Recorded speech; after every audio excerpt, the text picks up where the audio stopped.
ദേശാഭിമാനി മുഖപ്രസംഗം 2024 ജനുവരി 29. സംസ്ഥാന ഗവർണറാണ്, തെരുവ് ഗുണ്ടയല്ല. സംസ്ഥാനത്തിന്റെ ഭരണത്തലവൻ തന്നെ സംസ്ഥാനത്തിനെതിരായി പ്രവർത്തിക്കുന്ന വിചിത്ര നടപടികളാണ് കേരള ഗവർണർ ആരിഫ് മുഹമ്മദ് ഖാൻ സ്വീകരിക്കുന്നത്. ഏതുന്നതനായാലും രാജ്യത്ത് നിലവിലുള്ള നിയമങ്ങൾ അനുസരിക്കാൻ ബാധ്യസ്ഥനാണെന്ന കാര്യം വിസ്മരിച്ച് താൻ ഏതോ ദിവ്യനാണെന്ന മൂഢചിന്തയിലാണെന്ന് തോന്നുന്നു ഗവർണർ. രാഷ്ട്രത്തലവനായ രാഷ്ട്രപതിയുടെ പ്രതിനിധിയായി നിയമിക്കുന്ന കേവല ഉദ്യോഗമാണ് ഗവർണർ പദവി. സംസ്ഥാന മന്ത്രിസഭയുടെ ഉപദേശ നിർദ്ദേശങ്ങൾ അനുസരിച്ച് പ്രവർത്തിക്കാനുള്ള അധികാരമാണ് ഗവർണർക്ക് ഭരണഘടന നൽകുന്നത്. സ്വന്തമായി തീരുമാനമെടുത്ത് സംസ്ഥാനം ഭരിക്കാനുള്ള അധികാരമൊന്നും അദ്ദേഹത്തിനില്ല. അതിനിവിടെ ജനങ്ങൾ തിരഞ്ഞെടുത്ത സർക്കാരുണ്ട്. ഏതു ഭരണാധികാരിക്കെതിരെയും പ്രതിഷേധിക്കാനുള്ള അവകാശം ഇന്ത്യൻ ഭരണഘടന പൗരന്മാർക്ക് നൽകുന്നുണ്ട്. തങ്ങൾക്ക് അഹിതമെന്ന് തോന്നുന്ന കാര്യങ്ങൾ ഭരണാധികാരിയിൽ നിന്നുണ്ടായാൽ പൗരന്മാർ പ്രതിഷേധിക്കും. കേരളത്തിലെ സർവകലാശാലകളെ കാവ്യവൽക്കരിക്കാനുള്ള ഏജന്റായി പ്രവർത്തിക്കുന്ന ചാൻസലറുടെ നടപടിക്കെതിരെയാണ് ഇവിടെ SFI പ്രതിഷേധിച്ചത്.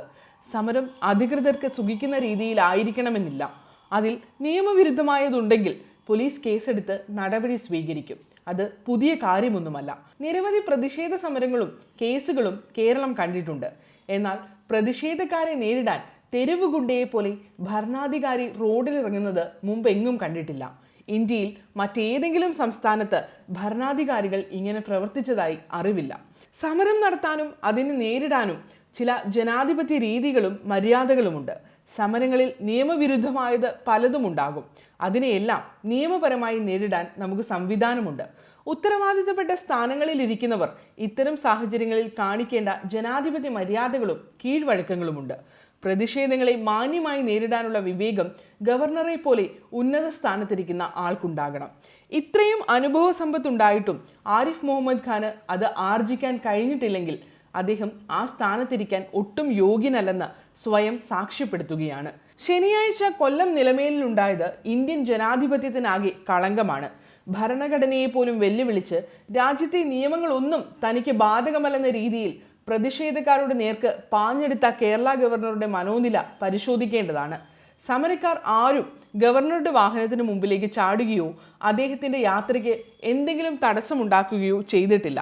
തികച്ചും ജനാധിപത്യ രീതിയിൽ ബാനറും കറുത്ത തുണിയും ഉയർത്തി കാണിച്ച് റോഡിൽ നിന്ന് പ്രതിഷേധിച്ച SFI പ്രവർത്തകർക്ക് നേരെയാണ് ഗവർണർ കാർ നിർത്തി പാഞ്ഞെടുത്തത്. കാറിൽ ആരോ ഇടിച്ചുവെന്ന പച്ചക്കള്ളമാണ് ഇതിനായി പറഞ്ഞത്. ഗവർണർ തന്റെ ബെൻസ് കാർ സമരക്കാരിൽ നിന്ന് 25 മീറ്റർ അകലെ നിർത്തിച്ചാണ് റോഡിലിറങ്ങിയത്.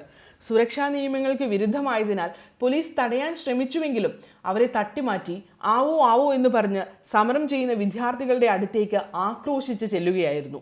സംസ്ഥാനത്തിന്റെ ഗവർണറാണ് ഇങ്ങനെ ക്രുദ്ധനായി ചെല്ലുന്നതെന്ന് ഓർക്കണം. നിലവിട്ട് പെരുമാറിയ ആരിഫ് മുഹമ്മദ് ഖാൻ 1.5 മണിക്കൂർ റോഡിൽ കസേരയിട്ടിരുന്നു.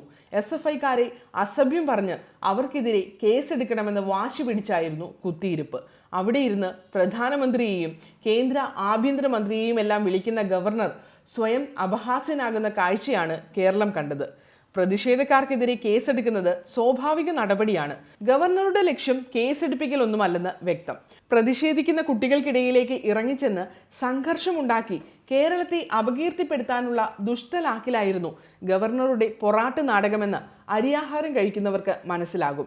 ഗവർണറെ പോലെ ഒരാൾ ഇത്തരം നാടകം കളിച്ചാൽ ഇന്ത്യയിൽ ആകെയുള്ള മാധ്യമങ്ങളിൽ വലിയ വാർത്താ പ്രാധാന്യം കിട്ടുമെന്ന് കൗശലക്കാരനായ RSSനു വേണ്ടി എന്ത് നാണംകെട്ട പണിയും ചെയ്യാൻ മടിയില്ലാത്ത ആരിഫ് മുഹമ്മദ് ഖാന് നന്നായി അറിയാം.